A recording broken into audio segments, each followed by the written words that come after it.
पे, कभी हार्ट पे।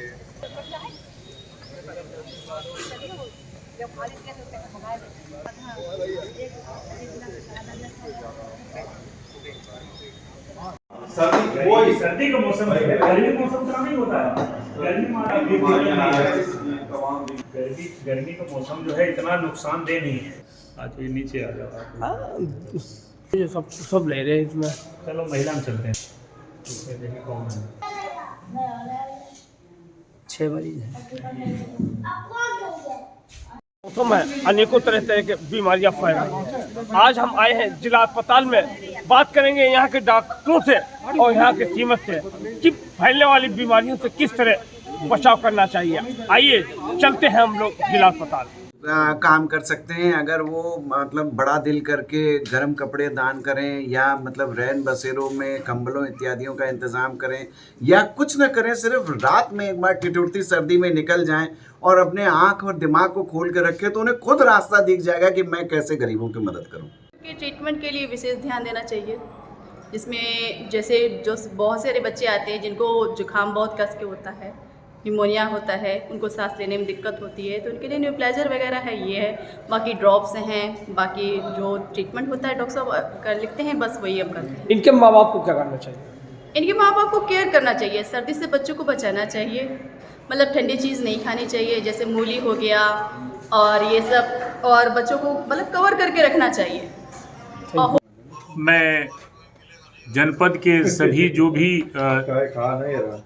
धनपति लोग हैं, संपन्न लोग हैं, उनको भी, और जो ये समाज सेवी लोग हैं जिनके अंदर ये भावना रहती है कि हम समाज की सेवा करते रहें, कैसे जो वंचित लोग हैं, जो पीड़ित लोग हैं, जो जिनको आवश्यकता है किसी चीज़ की, ऐसे लोगों की मदद करते रहें।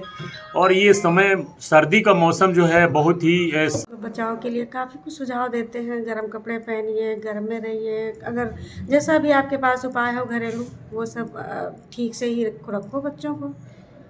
ये सभी माता बहनों को संदेश देना जी चाहिए। जी। धीरे सर्दी अपने पूरे शबाब पर पहुंच गई है। सर्दी में छोटे छोटे बच्चों को अनेकों रोग पैदा होते हैं, जैसे बुखार है, जुकाम है, निमोनिया है, तरह तरह लोगों से लोग भयभीत हो जाते हैं। तो उनके इलाज के लिए इधर उधर के प्राइवेट अस्पतालों में पहुंचते हैं, जहां पर उनसे खुलेआम लूट की जाती है। इस समय हम डिस्ट्रिक्ट हॉस्पिटल के चेयरमैन डॉक्टर शक्ति वासु और डॉक्टर ओपी गौतम के पास मौजूद है। आइए आज हम इनसे बात करेंगे कि सर इस मौसम में किस तरह बचाव करना चाहिए। हम सबसे पहले डॉक्टर ओपी गौतम जी से बात करेंगे। सर इस समय किस तरह बचाव करना चाहिए? अनेकों रोग बच्चों में फैलते हैं।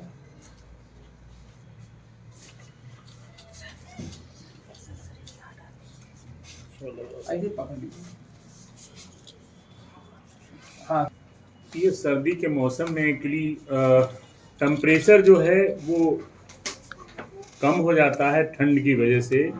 तो शरीर में जो हमारा जो सतह है, बॉडी सरफेस है, तो उसमें क्या होता है कि वैसो जो शरीर के बाहर की और शरीर के अंदर की भी जो नसें होती हैं, ब्लड की जो रक्त नलिकाएं होती हैं, उनमें वैसो कंस्ट्रक्शन हो जाता है। वैसो कंस्ट्रक्शन होने की वजह से क्या होता है कि जो प्रॉपर सप्लाई है, ब्लड के सर्कुलेशन जो प्रॉपर है वो भी कम हो जाता है। तो ब्लड की सप्लाई कम होने की वजह से, वैसो कंस्ट्रक्शन होने की वजह से हैम्पर हो जाता है, सप्लाई तो उतनी रहती है। तो उसमें क्या होता है कि जो स्किन है वो ड्राइनेस होती है। और इसमें क्या होता है कि प्रॉपर ठंड का मौसम होता है, लोग पानी भी कम पीते हैं, तो पानी कम पीने से क्या होता है, डिहाइड्रेशन भी होता है, स्किन थोड़ा सा बॉडी डिहाइड्रेट भी हो जाती है, और स्किन जो है वो रफ हो जाती है इसकी वजह से, वैसो कंस्ट्रक्शन होने की वजह से। जो बचाव के लिए सबसे एक तो अच्छी चीज़ ये है कि जैसा कि अभी हमारे सीएमएस साहब भी अपने स्टेटमेंट में बहुत अच्छी बात उन्होंने बताई है कि बचाव के लिए कि तो ठंड के मौसम में कोल्ड स्टोक है, कोल्ड स्टोक न हो इसकी वजह से पूरे शरीर को ऊनी कपड़ों से ढकें। और जो जहाँ से हमारी ठंड हो जाने का, शरीर में जाने के जो प्रवेश करने के रास्ते हैं, जैसे यथा हमारी जो है नाक हो गई, मुंह हो गया, कान हो गए, तो उनको प्रॉपर तरीके से ढक करके रखें। अगर मॉर्निंग वॉक करते हैं तो मॉर्निंग वॉक के समय तो कैप यथासंभव प्रयास करें कि मंकी कैप या मफलर वगैरह जो है ये अपने कान में बांध करके मुंह कान और अच्छी तरीके से ढक करके वॉक करें। घर में भी सुबह शाम भी रहते समय ठंड के मौसम में बच्चों को, छोटे बच्चों को, बड़े जो बुजुर्ग हैं उनको भी ठंड से बचाव के लिए ऊनी कपड़ों का प्रॉपर इस्तेमाल करें। शरीर का जो मैक्सिमम भाग वो ढका रहे, ऊनी कपड़ों से ढका रहे। तो ढके रहने से क्या होगा कि जो हमारे जो हाथ है या पैर भी हैं, ठंड के मौसम में कोशिश करें कि दस्ताने पहने, वॉक में भी रहें। घर का घरेलू काम छोड़ करके बाहर कहीं भी निकलते हैं तो वहाँ जाते समय या वॉक करते समय 2 दस्ताने और पैर में मोजे प्रॉपर तरीके से सारे ऊनी कपड़े पहन करके रखें और गर्म चीज़ों का इस्तेमाल करें। ठंड के मौसम में जैसे काढ़ा वगैरह हो गया है और सूप वगैरह है, गर्म चीज़ों, ठंड की चीज़ों से, ठंडी चीज़ों से, कोल्ड ड्रिंक्स वगैरह है, आइसक्रीम्स वगैरह है, जो ठंडी से परहेज करें और सीजनल फ्रूट्स वगैरह जो जरूर फल जरूर खाएं। इसके डॉक्टर साहब एक बात कहेंगे, जैसे कि आपने कहा कि ऊनी कपड़े पहने और गर्म चीजें खाएं। जैसे बहुत गरीब तबके लोग हैं जो बाहर फुटपाथों में झोपड़ियों में रह रहे हैं, वो लोग कैसे क्या करेंगे? तो उनके लिए बस चूंकि शासन प्रशासन जो है नगर पालिका जो है कन्नौज की, वो प्रॉपर तरीके से राहत का काम करती है, अलाव वगैरह लगवाती है और उनके लिए कंबल वगैरह बंटवाए जाते हैं।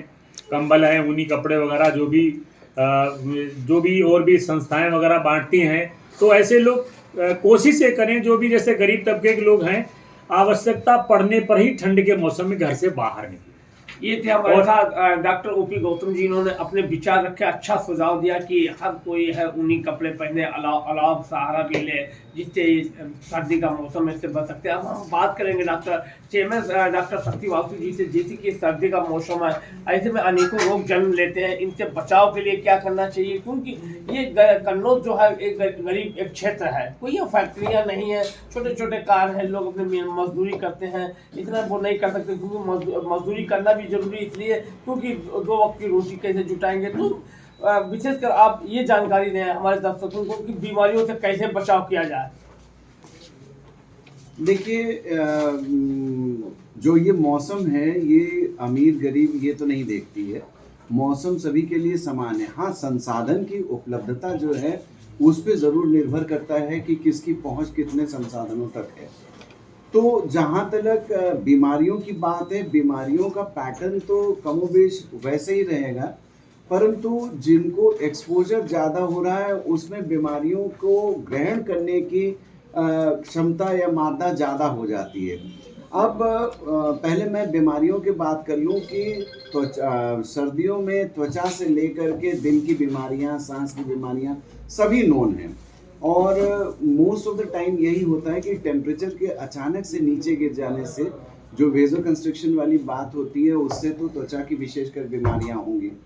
रही बात इसकी कि दिल की बीमारियां इसलिए क्योंकि जाड़े में थोड़ा डायस्टोलिक प्रेशर बढ़ जाता है और उसकी वजह से कार्डियक आउटपुट जो है वो उतना इफेक्टिव नहीं रहता और उसमें जो है हार्ट जो है वो थोड़ा कंपेंसेटेड हो जाता है और कंपेंसेटेड हार्ट को जब कार्य करना पड़ता है और उसमें बहुत से लोग क्या करते हैं, अपने आप को, शरीर को गर्म करने के लिए एक्सरसाइज ज़्यादा करके एक्सरसाइज कर डालते हैं। उसमें जब कंपेंसेटेड हार्ट होता है तो इसमें कार्डियक एक्सीडेंट्स होने के चांस होते हैं। तीसरी बात ये होती है कि दिमाग की भी नसों में इसका असर पड़ता है। ठंड ज़्यादा होने से एक तो जो है वेजो कंस्ट्रिक्शन प्लस अचानक से कोल्ड एक्सपोजर से शॉक सिंड्रोम्स हो जाते हैं। जो कोल्ड जो ये न्यूरोजेनिक शॉक होता है उसकी वजह से ब्रेन में ब्लड सप्लाई कम हो जाएगा, उसकी वजह से फालिस मारना या सीवियर सेरेब्रोवास्कुलर एक्सीडेंट्स जो होते हैं वो ज़्यादा हो जाती हैं। सांस की बात कर लें तो आप जानते हैं कि अभी ही पीछे कुछ सालों में कोरोना होके गया है तो बहुत से लोग थोड़े से ऑलरेडी कॉम्प्रोमाइज लंग्स लेके काम कर रहे हैं और वो एक्सरसाइज वगैरह करते भी हैं। परंतु उसके अलावा भी अगर जो हमारे सांस की जो नलिकाएं हैं, जो एल्वेलाई हैं या ब्रोंक्यूल्स हैं या जो आपका ट्रैकिया के बाद के जो नलिकाएं हैं वो जाड़े में कोई भी चीज़ हो वो उसकी काइनेटिक मूवमेंट बड़ी कम हो जाती है। उसकी वजह से वो ऑलरेडी संकुचित रहते हैं। और वैसे कंडीशन में अगर कोई इन्फ्लेमेशन हो गया या सर्दी जुकाम हो गई या लोअर रेस्पिरेटरी ट्रैक्ट इन्फेक्शन हो गया तो वो और कॉम्प्रोमाइज हो जाती हैं। तो ये जाड़े में ये सारी चीज़ें नोन हैं। अब जो कॉमन सी चीज़ें हैं जिसमें कि गरीब और अमीर का कोई सवाल नहीं उठता है वो सब लोग कर सकते हैं। यथा आप संतुलित भोजन जब मिले गर्म भोजन कर लीजिए। उसके बाद अगर आपको सांस की कोई तकलीफ हो रही है तो भाप लेना, दिस इज़ वेरी कॉमन। गरारे करना, ये वेरी कॉमन। जो आम से जो मतलब बहुत सस्ते हरे साग सब्जी या बहुत सस्ते फ्रूट हैं, अब आप ये अमरूद बताइए, मेरे ख्याल से 40 रुपए किलो होगा, 30 रुपए किलो, 40 रुपए किलो होगा। तो वो अगर एक अमरूद का सेवन भी करें तो ये पहुंच में है। इसके अलावा जो सामुदायिक प्रयास है वो भी हमें करने चाहिए, एक व्यक्ति के रूप में भी, एक समुदाय के रूप में भी और एक समाज के अंग के रूप में भी। व्यक्ति के रूप में कैसे? अगर आप संपन्न हैं, धनाढ्य हैं, तो आप you should extend your hands of help. आप अपना हाथ बढ़ाइए और जहां इस तरीके की नेकी की दीवारें बनी हुई है उसके ऊपर आप जो है अपने गर्म कपड़े जो आप देना चाहते हैं वो रखिए, वो बिल्कुल। दूसरी बात, आप जो है जितने भी ये गौशालाएं हैं, रैन बसेरा हैं, उनके लिए अगर आप हाथ बढ़ा के कुछ कर सकते हैं उसके लिए करिए। तीसरी बात, अगर उनके बाद भी कोई बीमार होता है तो आप चिकित्सालय में हैं, चिकित्सालय में ऐसी व्यवस्था करिए कि उनको कोई दिक्कत ना हो। यथा दवा से लेके आपके खुद के रैन बसेरे से लेके आपके खुद के टेम्परेचर वार्मर से लेके कंबलों से लेकर के गर्म पानियों से लेकर के ये सारी व्यवस्था करिए। तो हमें आउटरीच एफर्ट्स करने पड़ेंगे, अपने से थोड़ा बाहर जाके मदद करनी पड़ेगी, तब ये बात हो पाएगी। सिर्फ ये कह देना कि ये कर लिया जाए, वो हो लिया जाए, ऐसे काम नहीं चलेगा। तो we have to make concerted efforts, सबको ये प्रयास करनी पड़ेगी तब ये बात हो पाएगी। मेरे ख्याल से अगर सब लोग एक एक हाथ मिलाएंगे तो ये एक बहुत पक्का संगठन बन सकती है और we can help each other. Thank you. ये हमारे साथ थे जिला अस्पताल के डॉक्टर शक्ति बासु जी, जिन्होंने अपनी राय रखी। इनका साफ तौर कहना था कि ऐसे सर्दी आरंभ हो गए, समाज सेवियों को आगे निकल कर आना चाहिए, चाहे अस्पताल हो या सार्वजनिक स्थान है, चाहे गौशाला हो, तो वहाँ खुल के मदद करें, जिससे इस ठुठन भरी सर्दी से लोगों को निजात मिले, बीमारियों से छुटकारा मिले। अगले सप्ताह फिर हम आपके पास हाजिर होंगे।